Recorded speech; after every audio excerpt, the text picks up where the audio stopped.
un saludo a todos, un saludo a mis colegas argentinos, a todos los que, bueno, que de alguna manera podáis estar atendiendo a este simposium de Pfizer. Agradecer a Pfizer la amable invitación y a Pablo Conicelli por su apoyo siempre, bueno, que pueda abrir una ventana para estar con vosotros aquí. Es una pena que por causas de la pandemia, bueno, pues no podamos compartir, pero bueno, que seguro que en un futuro ya muy cercano esta pesadilla acabará y podamos estar compartiendo todos juntos ese tipo de eventos. En los próximos minutos me gustaría discutir con ustedes lo que es la profilaxis en pacientes con hemofilia B. Estos son mis conflictos de interés. Y lo que es claro que independientemente de la localización donde estemos, bien aquí en España, bien ustedes en Argentina, algo que es universal es que aunque varíen muchos factores terapéuticos, muchos tipos de tratamiento, lo que no cambia de ningún lugar es la estructura anatómica de las articulaciones y los músculos. Y este famoso círculo vicioso de hemorragia, sinovitis, hemartrosis recurrentes, para al final conducir a una artropatía y nuevamente volver a cerrarlo y deteriorar de manera grave, este es universal. Es decir, si no tratamos a nuestros pacientes y a nuestros pacientes no les ofertamos una profilaxis, como ahora veremos, sin lugar a dudas, es indudable que esta regla se cumple independientemente de la localización, como les decía. Otra regla importante, y es de alguna manera por el agrupamiento, aunque ahora veremos posteriormente algunos tipos de diferencia, el agrupamiento siempre cuando hablamos de hemofilia, tanto de la A y la B, es que es de las pocas coagulopatías congénitas que realmente tienen una correlación entre los niveles de factor en plasma y el sangrado articular. Es decir, que podemos de alguna manera, en la mayoría, en un 90 o quizás más por ciento de los casos, cuando nos enfrentamos a un nuevo diagnóstico, podemos predecir, ¿de acuerdo?, cuál va a ser su evolución en función de la gravedad. Es decir, podemos predecir si el sangrado va a ser espontáneo o traumático, clasificando la hemofilia. Entonces, estas dos características de alguna manera son universales tanto en un lado como en otro.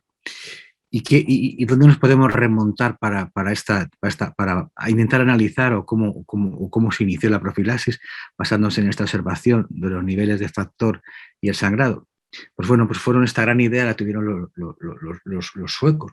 Los suecos lo que hicieron en los años 60, empezaron a hacer un tratamiento de profilaxis de altas dosis, que es por el protocolo de Malmo, porque es donde está localizado el centro de hemofilia, que atiende a todo el país, y observaban que aquellos pacientes que estaban entre el 1 y el 5% tenían muy pocas hemorragias. Por lo tanto, lo que planteaban ellos realmente era convertir eh, eh, la enfermedad grave, es decir, la hemofilia grave, en una enfermedad moderada, ¿de acuerdo? Con lo cual, a partir de ahí, este nivel valle del 1% que tantos hemos hablado y que bueno, iremos comentando a lo largo de la presentación, se convirtió de alguna manera como el gran paradigma y era el que prevenía de alguna manera la aparición de estas hemorragias. Estos son los resultados que ellos observaban y como vemos, en función, veían en la edad, veían cómo el estatus ortopédico variaba muchísimo de los niños pequeños y los cambios radiológicos en comparación con los adultos que no habían recibido profilaxis. Es decir, era obvio que la profilaxis era importante, pero es que además hacían hincapié en que debería iniciarse pronto.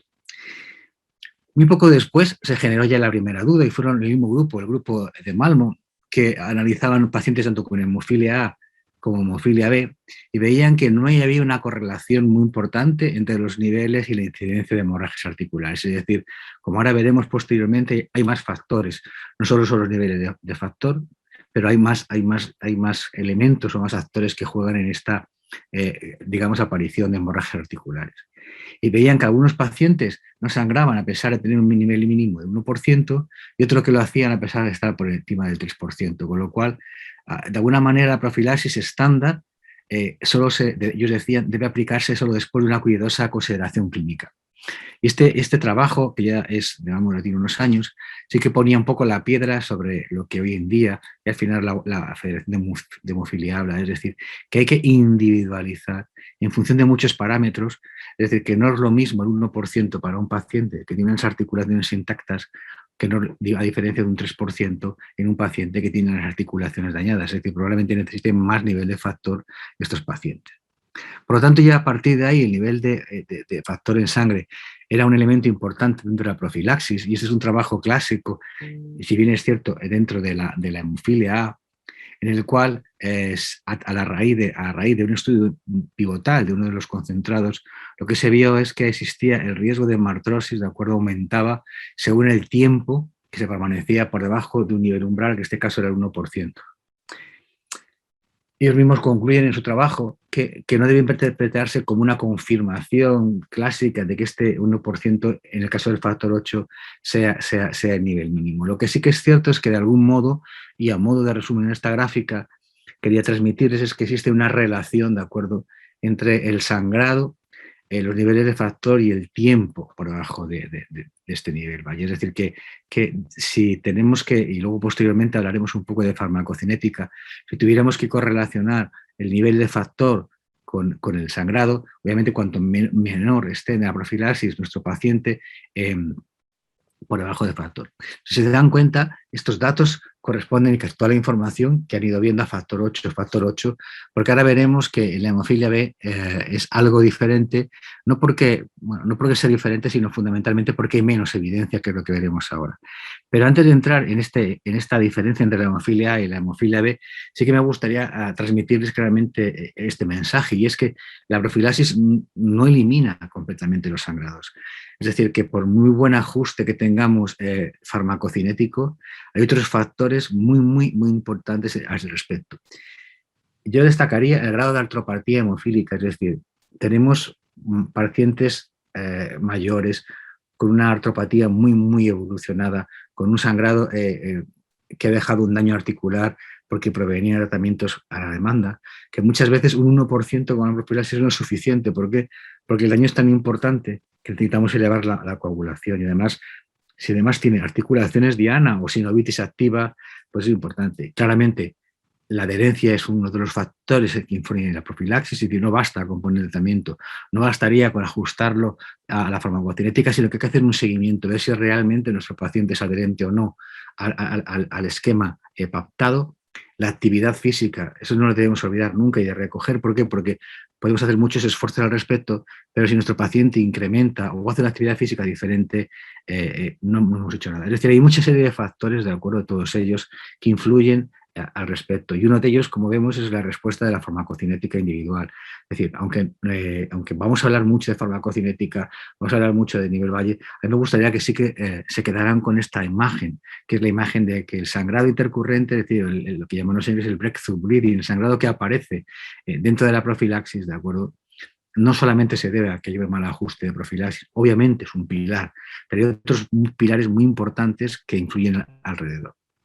Pues bien, como les decía, hablando un poco de la diferencia, siempre se ha hablado que si la hemofilia A y B son diferentes, son iguales, tienen un menor sangrado. Bueno, hay un pozo de alguna manera, bueno, hay una controversia en la literatura si la hemofilia B es menos grave que la hemofilia A, si debemos ser menos intensivos en las profilaxis que los pacientes de hemofilia A con la hemofilia B.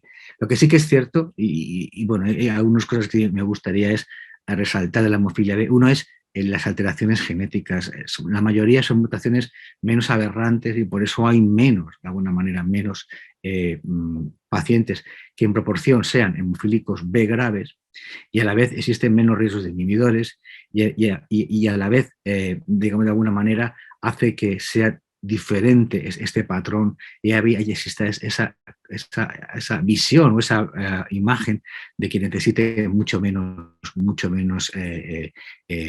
profilaxis en nuestros pacientes. Pero al final el daño articular es muy similar, y obviamente hay otras características como la anafilaxia, cuando ponemos desarrollan el inhibidor, que es algo muy importante, el éxito de la inmunotolerancia es mucho menor, y que hay un síndrome nefrótico asociado cuando hace la ITI. Es decir, la hemofilia B tiene unas características un poco diferentes, y esto sirva de pincelada para continuar hablando de lo mismo. Es decir, cuando hablamos si es menos grave o más grave que la hemofilia A, y miramos la profilaxis y el consumo de factor, pues en global todas las series hablan de que se utiliza la hemofilia A menos, la hemofilia B menos profilaxis en pacientes que la hemofilia A. Lo cierto es que no está claro si realmente refleja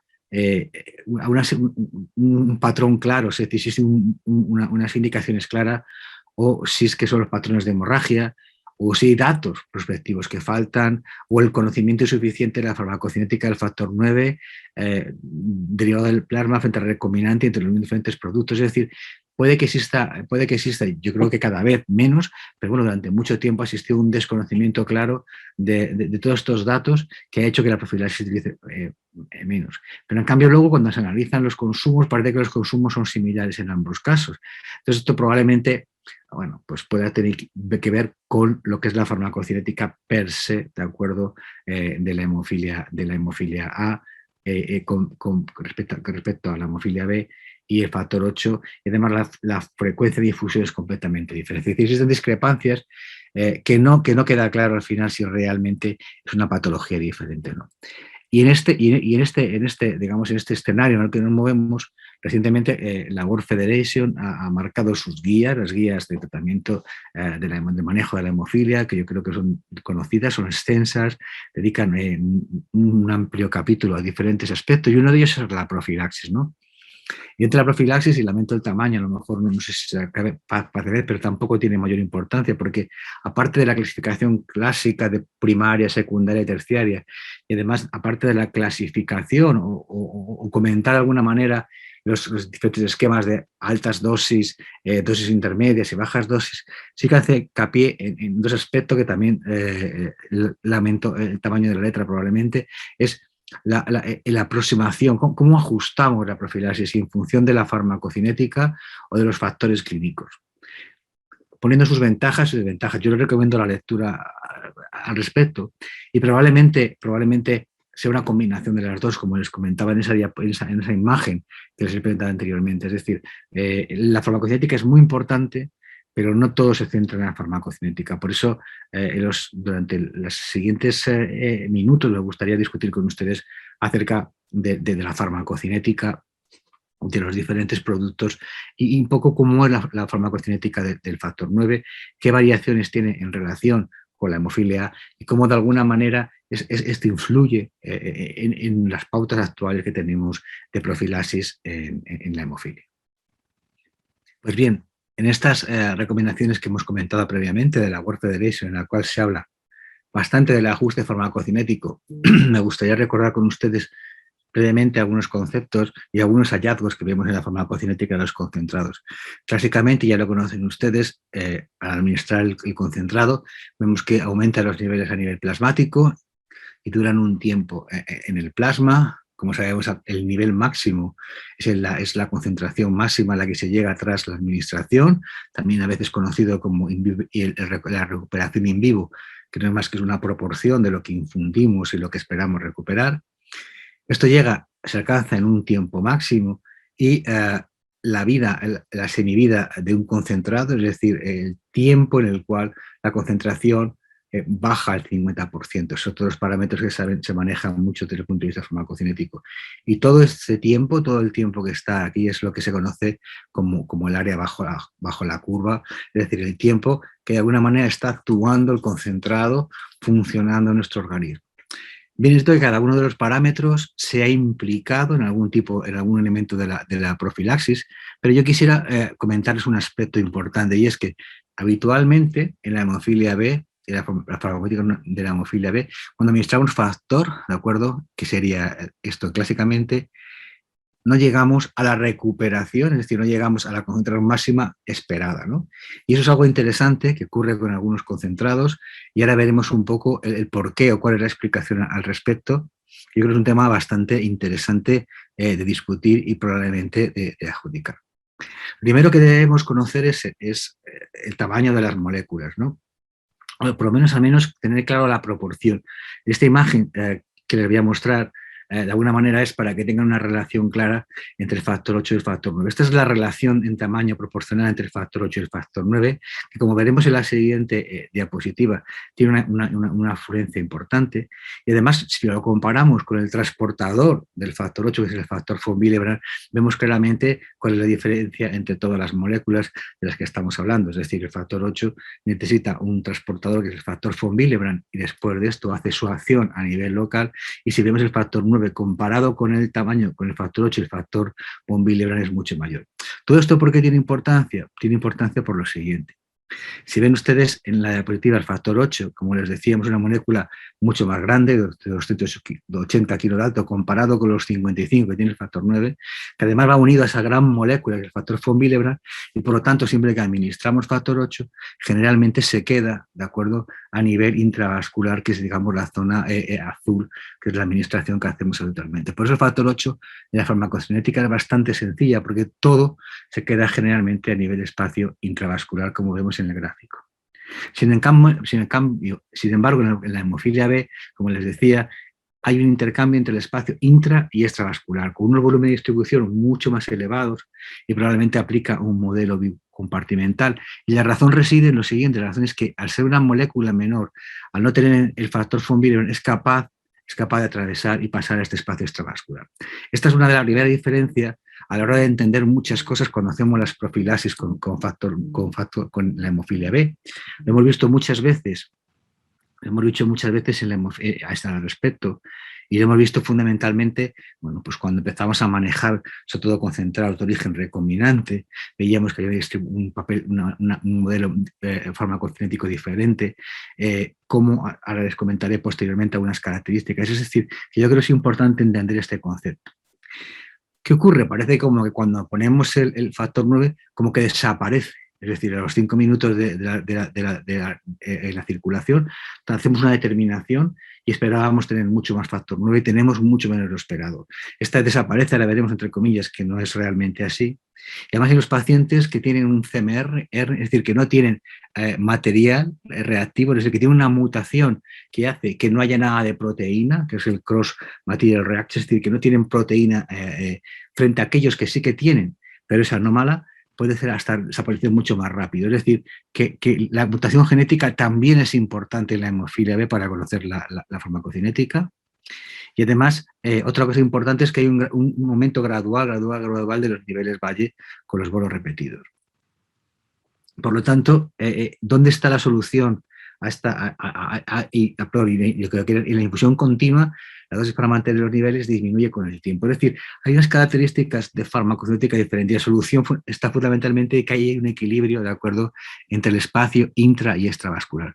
¿Qué significa esto? Significa que si volvemos a la gráfica que les mostraba anteriormente, si esta era la recuperación, es decir, son los niveles reales de factor 8 que medimos, y esos son los niveles esperados, ¿de acuerdo? Esta diferencia entre ambos se debe, uno, a la localización intravascular y dos, al paso rápido extravascular del factor 9, que es lo que hace esto. ¿Y por qué lo hace fundamentalmente?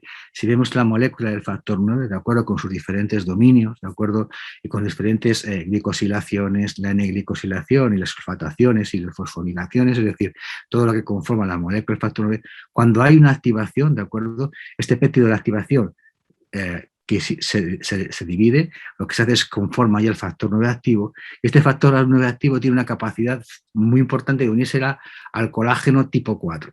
¿Y por qué es importante esta unión al colágeno tipo 4?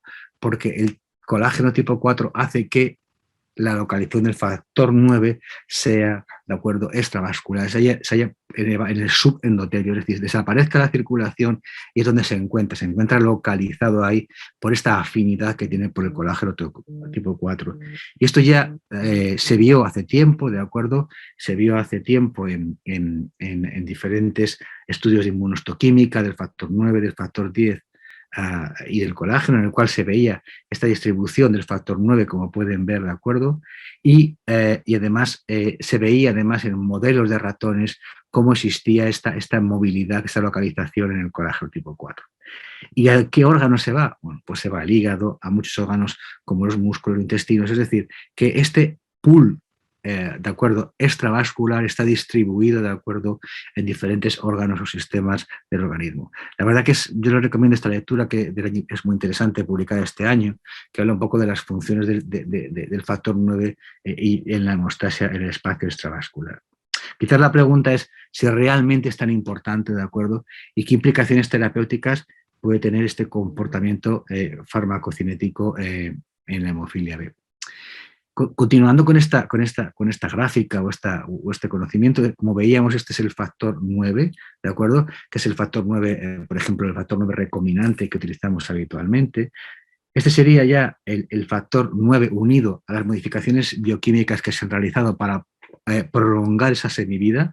Ese sería el factor 9 unido a la fracción constante de la inmunoglobulina, se une en la zona del dominio catalítico, ¿de acuerdo? Este sería ya el unido a la albúmina mediante un linker, mediante un péptido de unión, se uniría a la albúmina para prolongar la vida media. Y este sería finalmente la unión al polietilenglicol, ¿de acuerdo? Que se une digamos, en localizaciones diferentes, como es en el péptido de activación. ¿Por qué les comento esto? Les comento porque si marcamos como el estándar de tamaño el factor 9, vemos que como el factor 9 ya unido a la fracción constante aumenta el tamaño, como la unidad a la albúmina es mucho mayor y como finalmente el unido al PEG hace que sea mucho mayor esta unión. Es decir, que según va aumentando, ¿de acuerdo?, estas diferentes modificaciones, o según las modificaciones son diferentes, mejor dicho, hace que varíe el tamaño de la molécula en comparación, digamos, con el estándar, que sería el factor 9 recombinante sin la unión a ninguna de estas prolongaciones de la molécula. ¿Y eso qué relevancia tiene a nivel farmacocinético? Bueno, pues es lo que estamos analizando. Si bien es cierto que prolonga la vida media, lo que sería interesante es ver qué repercusión puede tener a la hora de este paso, de acuerdo, en el compartimento plasmático e intraplasmático. Por eso se especula que en esta línea que ven aquí arriba, en la cual la recuperación es mucho mayor y la farmacocinética siempre es a nivel vascular, como más lineal, de alguna manera, probablemente están englobados la glicopegilación del factor 9 y la unión a la albúmina, es decir, esas moléculas que son mucho más mayores, es decir, no se distribuyen fuera.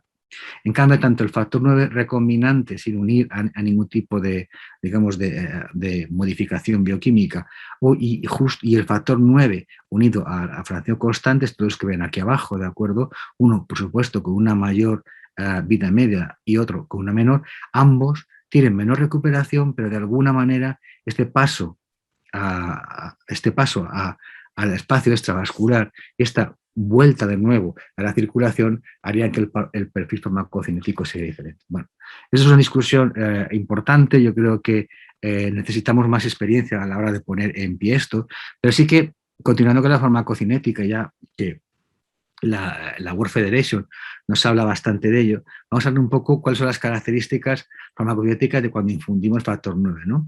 La verdad es que les vuelvo a repetir que es bastante complejo y se ha demostrado que entre los mismos concentrados plasmáticos ya veíamos diferencias en la farmacocinética, y además cuando comparábamos ya los plasmáticos con los recombinantes, porque llevamos ya un tiempo en esto de la hemofilia, vimos que la llegada del primer factor recombinante en el mercado, que era Benefis, la recuperación era diferente, la profilaxis la manejábamos diferente, teníamos, esto que les comentaba brevemente, este paso extravascular se acentuaba mucho más. Entonces, por eso hay una discrepancia a veces entre los otros farmacocinéticos observados y los que podíamos predecir, ¿de acuerdo? Y a veces los datos en vida real pueden ser digamos, engañosos, los pueden equivocar, ya que muchas veces la farmacocinética no se vuelve a la línea basal. ¿Qué significa eso? Significa que cuando hacemos una PK, un estudio farmacocinético en nuestros pacientes, ¿de acuerdo? Si queremos hacer completamente, por supuesto, hoy en día utilizamos modelos poblacionales, pero si realmente se quiere analizar lo que es el producto en sí, más que realmente lo que es el comportamiento, debemos partir, por supuesto, de una situación basal de lavado total, es decir, en el cual el nivel sea cero, y dejamos que normalmente baje hasta cero.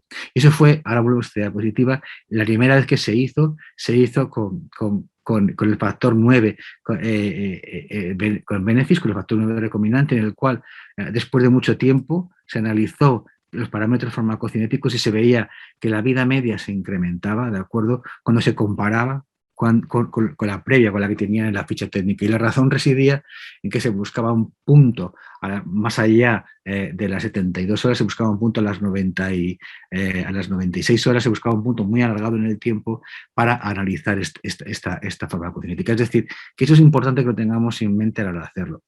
Y que generalmente la recuperación es algo que tiene ir aumentando con la edad, con todos los productos, es algo que debe tener en cuenta, es decir, que es diferente en adultos que en niños. En cambio, el aclaramiento y el volumen de distribución tienden a aumentar algo de la infancia y la adolescencia, pero posteriormente el aclaramiento se queda a ser variable a lo largo de la vida adulta. Es decir, que cuando vamos a los adultos, lo que es el aclaramiento suele mantenerse a lo largo de la vida adulta, a diferencia de lo que ocurre en la hemofilia, que el aclaramiento va disminuyendo fundamentalmente por este incremento en el Willebrand según vamos envejeciendo. Por lo tanto, todo esto que les he comentado y que está muy estudiado y analizado en el campo de la hemofilia, se conoce menos en el campo de la hemofilia, ¿de acuerdo?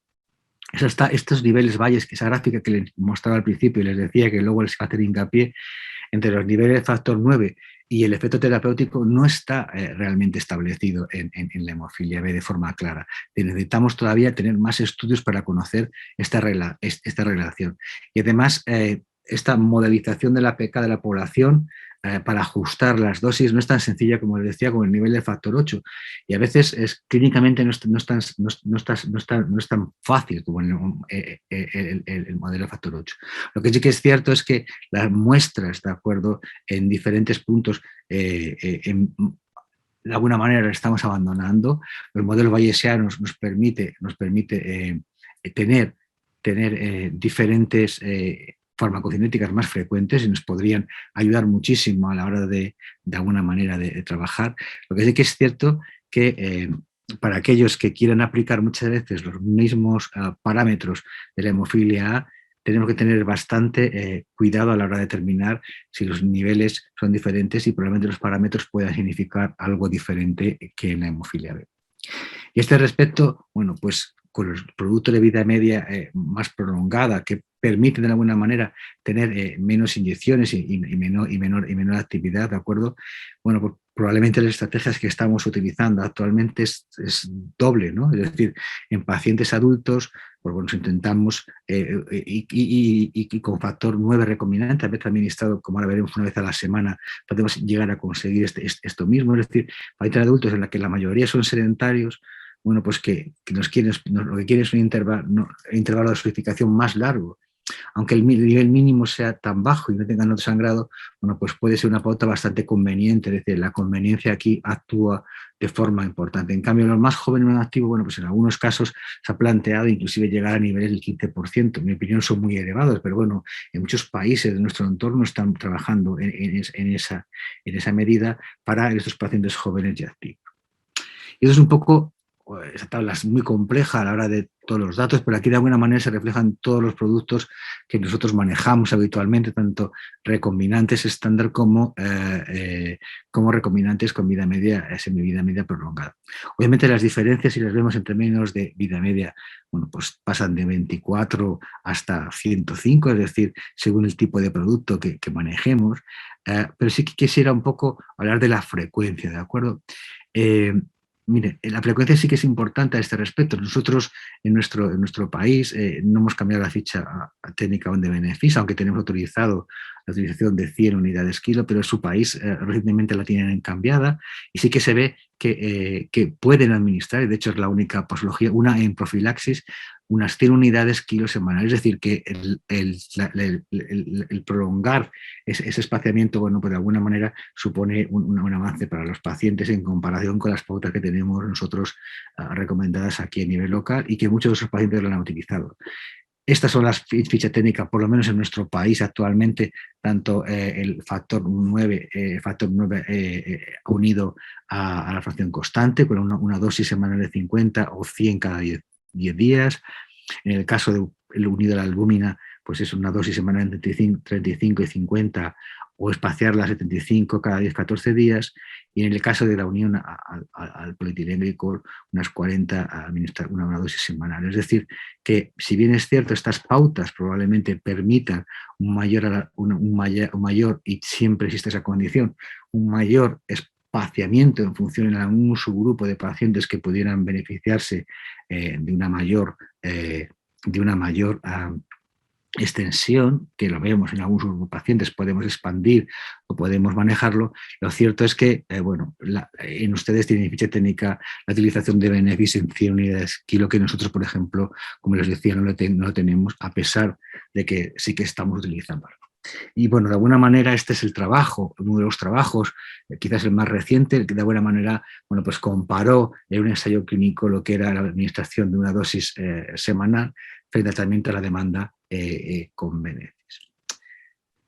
Por ir terminando y bueno, no robarles mucho más tiempo y dejar probablemente más tiempo si quieren en la discusión, sí que sería interesante discutir esto. Yo creo que es el gran caballo de batalla, ¿no? El gran caballo de batalla que nos vamos a enfrentar los clínicos en los próximos años, ¿no? Que es la selección de pacientes. ¿Y a qué me refiero con todo eso? Me refiero a qué paciente debe ir cada tipo de tratamiento. Porque aparte de lo que estamos viendo en el caso de la hemofilia, en el caso de la hemofilia B, en el cual, bueno, pues la llegada de los concentrados de vida media extendida sí que ha supuesto un gran avance en la vida, en esa prolongación, en esa posibilidad de cambiar la pauta. En la hemofilia A también hay una gran avalancha de productos de vida media extendida, aunque, digamos, en este caso la ventaja no ha sido mucho mayor, y como productos pues tipo emicizumab, moléculas subcutáneas, y los que están por venir, anti-TFPIs, terapia génica, es decir, nos estamos enfrentando, viene en el 2021 a un panorama de diferentes concentrados de recombinantes y plasmáticos de factor 8, diferentes concentrados plasmáticos y recombinantes de factor 9, con tanto de vida media estándar como extendida, pero además nos estamos enfrentando ya a moléculas de tipo subcutáneo y las que están por venir, etcétera, etcétera. Es decir, que probablemente desde el 2021 o 2020 en adelante tengamos que tener claro una serie de condiciones. Y uno es la selección, es decir, para qué paciente va a ir cada tratamiento. Porque probablemente no todos los pacientes sean candidatos a los mismos tratamientos. Y probablemente tengamos que individualizar en muchas cosas. Aquí he puesto alguna de las cuestiones, pero probablemente podamos discutir muchísimas más al respecto. Es decir, obviamente los niños con un acceso venoso difícil se pueden beneficiar de tratamientos primero que puedan prolongar, de acuerdo, la vida media de los productos, pero también en el caso de otras patologías, otra hemofilia, de productos subcutáneos, etcétera, etcétera. Es decir, es un tema de discusión importante. Yo creo que, bueno, que es un tema muy interesante.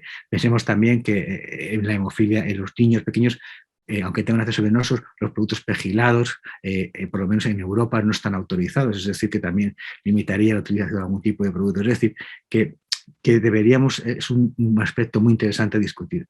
Segundo, si tenemos unos pacientes con mala adherencia a los esquemas estándar, se pueda beneficiar de un cambio de producto a un producto a lo mejor o inclusive a una pauta en el cual podamos ofrecer un tratamiento semanal, por ejemplo.